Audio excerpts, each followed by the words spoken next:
Ladies and gentlemen, please take your seats. You know, during these times of political strife and global health pandemics, it's important to have the little things to get you through. And you know, if you are within the sound of my voice, then that must mean you are in the seats with once more. As always, my name is Dave Voigt. I am your host for this venerable podcast where we speak with a wide variety of industry professionals, actors, directors, writers, but we get a little deeper too. We talk with, people who run streaming services and the whole nine yards, and we try to mix it up a little bit. But when we talk to them, we not only pick their brain about their current projects, but we also try to dive a little deeper, talk a little bit about state of the industry, sort of what got them in the business, the whole nine yards.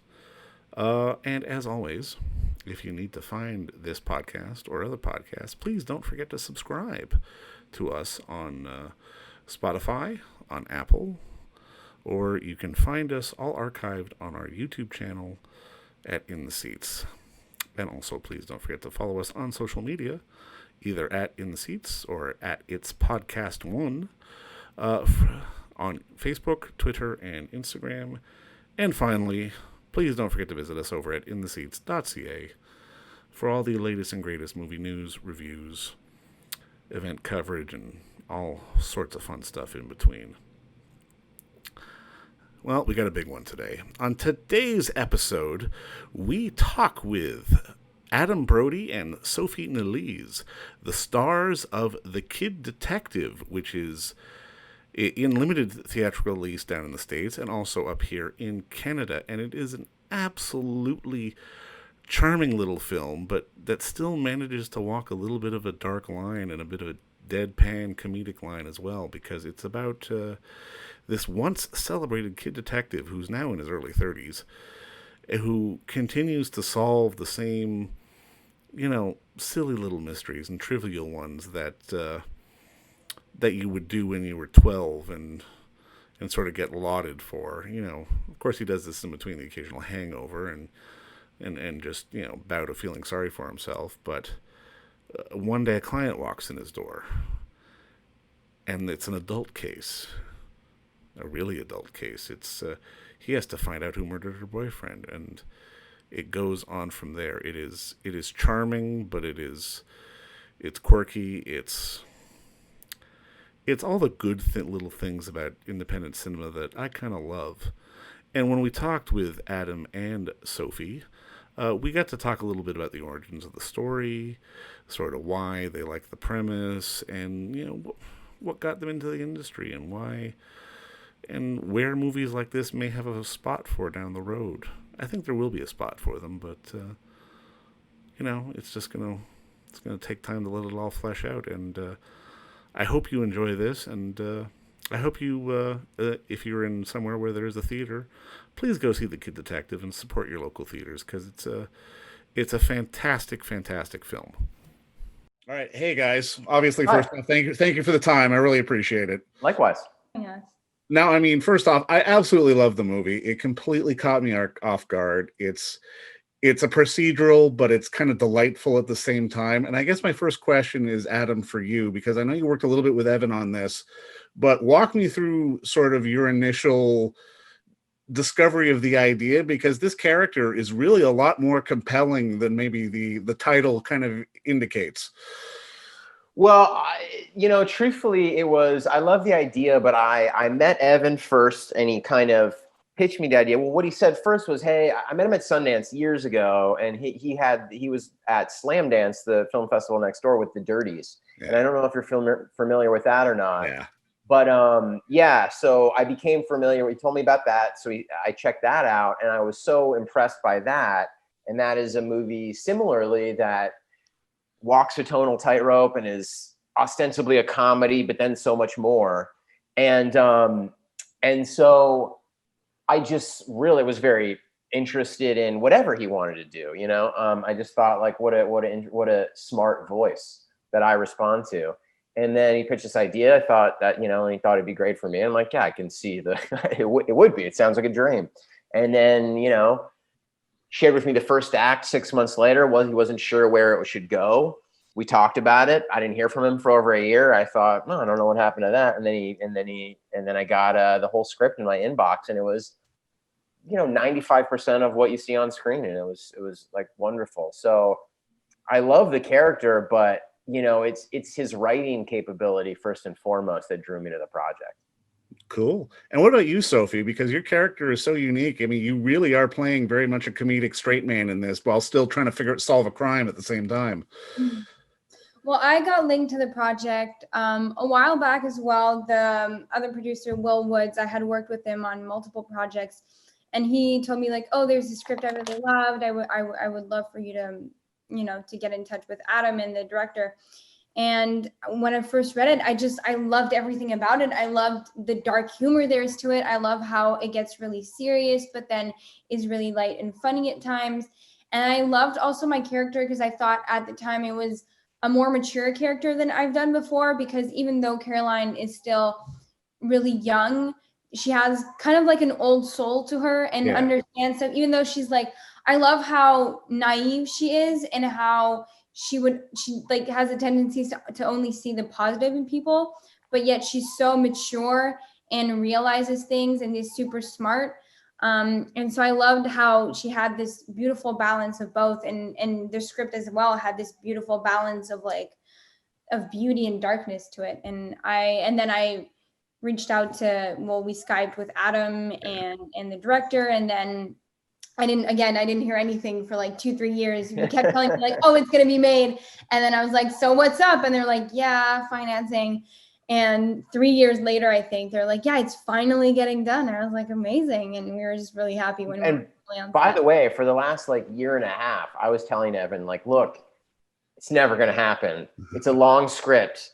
Cut it up into 6 episodes. Let's go pitch it as a TV show. I'm not saying it'll get made, but at least we can get some answers. We can go get a bunch of meetings real fast and just get to the bottom of it.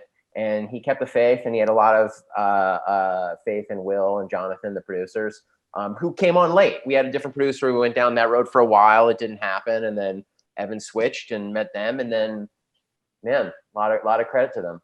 Well, that's a fantastic thing. And I mean, I think the other thing that really struck me about the film is just how well you two work together. I really got almost a reverse Odd Couple vibe going. And I'm kind of curious, did you get a lot of time before you started shooting to work together, or did it just sort of click naturally?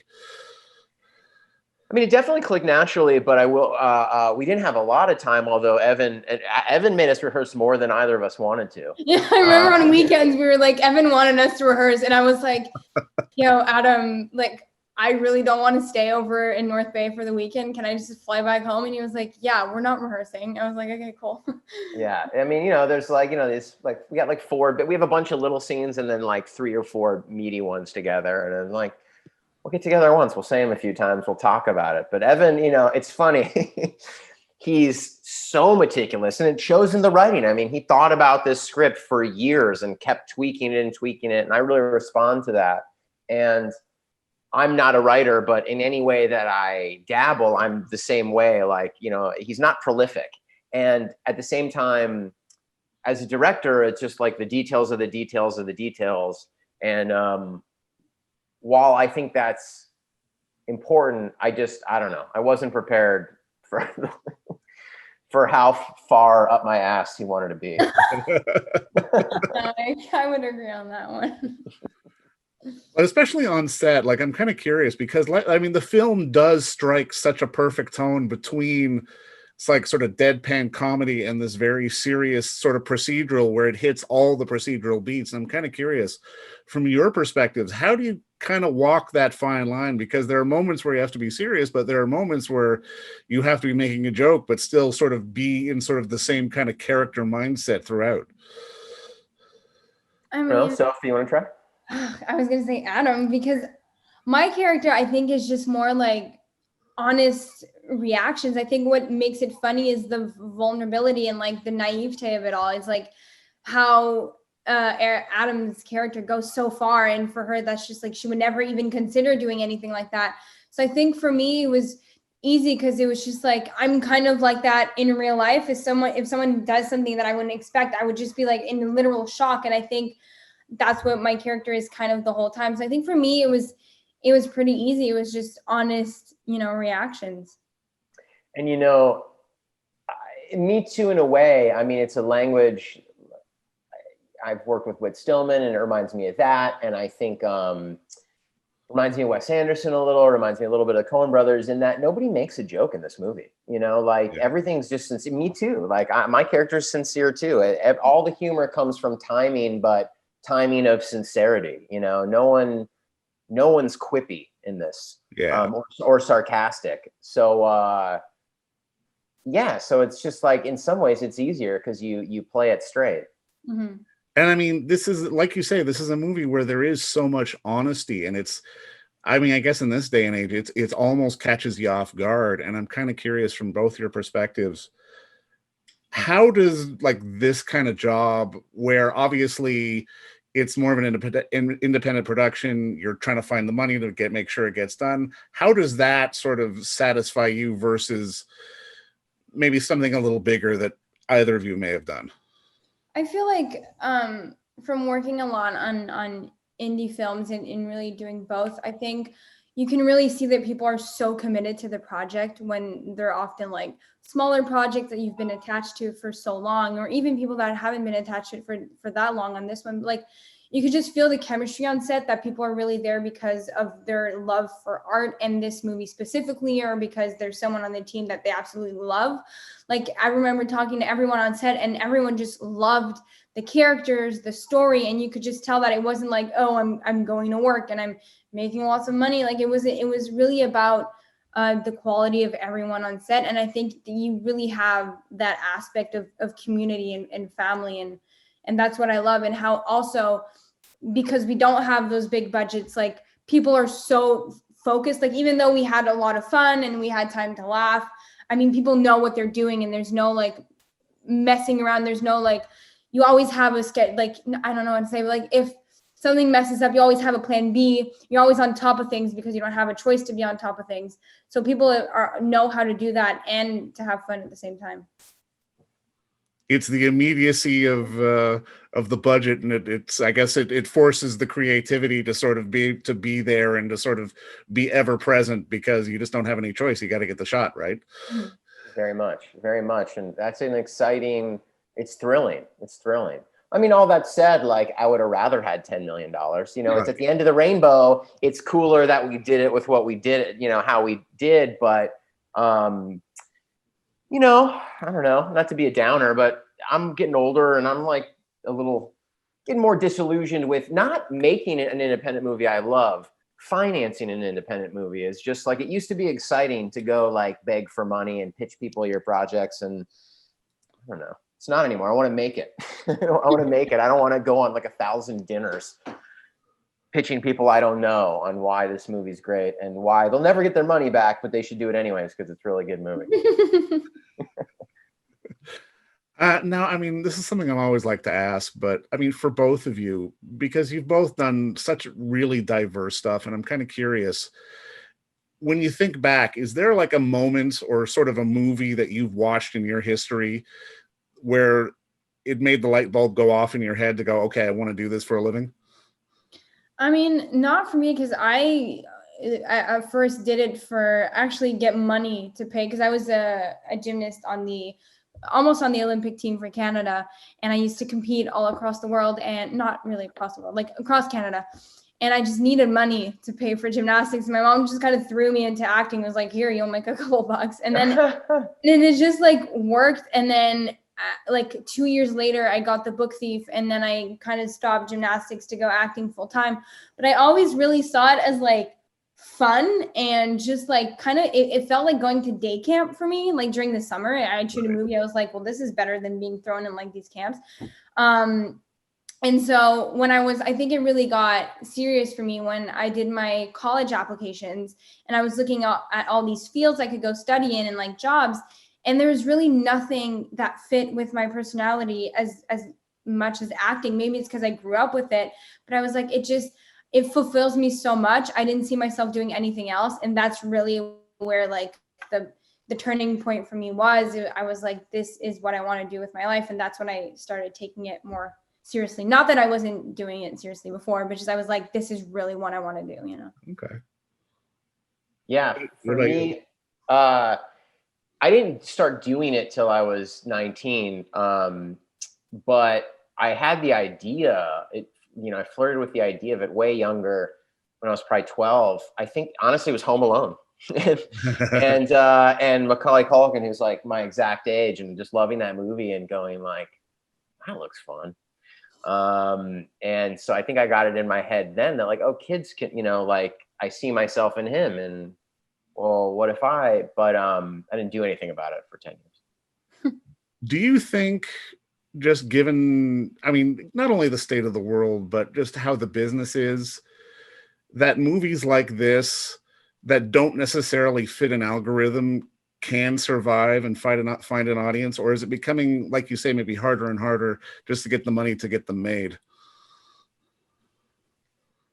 I think, I don't totally know what the future holds. I mean, I think clearly like this stuff will migrate more and more to episodic. Right. There's another world where this is, I haven't seen Search Party, but I imagine it's, has certainly some similarities to our movie. And I could see, you could easily picture this as an episodic. So yeah, I mean, I think it's going to go the way of theaters and independent film as a whole. And, I think there'll still be a place for these movies, but increasingly they're going to be, on Hulu and not seen as much in theaters. But I still think like, it seems like Netflix is figuring out their model of like, it's a different kind of thing, but like, they've got their own kind of crappy romantic comedy of the month or week they're kind of doing, movie they're making. And like, I think everyone will kind of find their niche, these new streamers. And I think these will still be, I think if we're just saying independent cinema in general, I think it'll still be around. I don't know if it's its heyday or not, but I think so. The last thing I'd say about it, and the reason why I do think so, maybe to counterbalance everything going, theaters maybe becoming less present. Technology is making it easier to make these movies. So, now that everyone can kind of make it on your phone, you can edit it on your laptop. Obviously, you need to pay for people and sets and food, and there's still a lot of expenses that aren't technology based. There's a lot of manpower. I think as the technology gets more accessible, there'll still be a lot of these lower budget movies. And it's the weird balance of trying to find making sure it's not just content and making sure it's cinema, because I mean, I hate using the word content. You still have to think of it as cinema, really. Yeah. And I don't know. I mean, on one hand, like, there's nothing I love. I mean, what I love about this movie actually is it's indie, but it has indie sensibilities. It has a sort of indie tone, but it is a Hollywood, it's also Chinatown. And it's like, or The Long Goodbye, or it has this like Hollywood, it's a larger than life character and concept and world, and with the, very serious Hollywood 3-act structure. And that appeals, that appeals to me.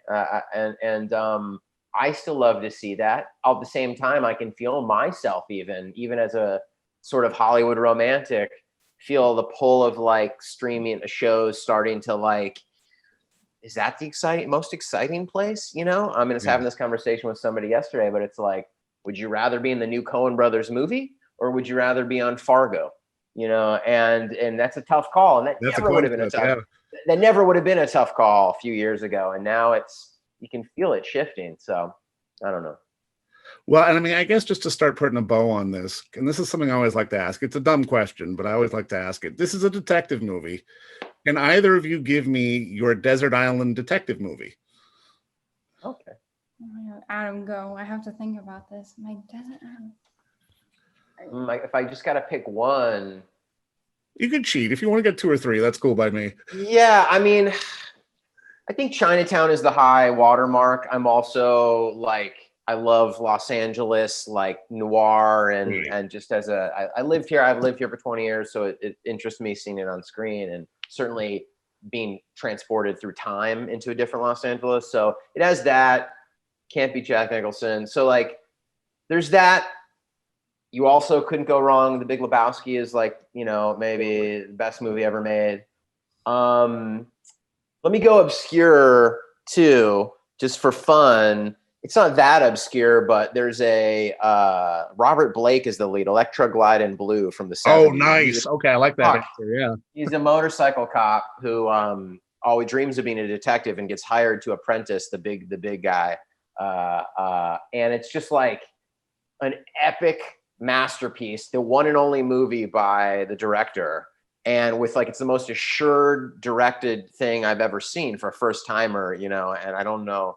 Anyways, I've seen that movie a lot because it's just, I don't know. I don't know if I gave it more credit than it's due just because I hadn't heard of it, but it's a masterpiece. Electra Glide in Blue with convicted murderer Robert Blake.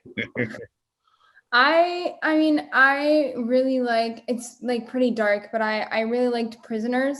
Okay. Yeah. And I'm a huge fan of Jake Gyllenhaal. So, but then I've already seen it I think 10 times because I've literally showed it to every member of my family. I got really obsessed with it for a while.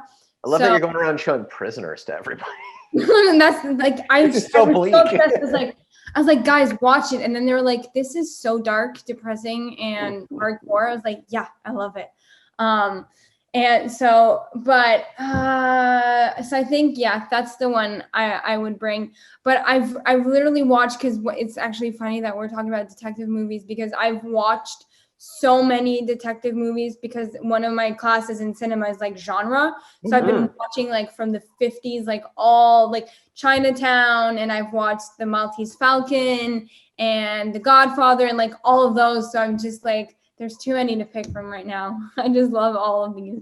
Well, you know what? That's a good answer too. And you know what? I just want to say thank you again for the time today, and thank you for the movie. I really hope it finds an audience because it really is this nice blend of sort of Hollywood procedural, but really sort of charming indie all at the same time. And I hope there's a remake of The Odd Couple in a couple of years because I want to see you both in it.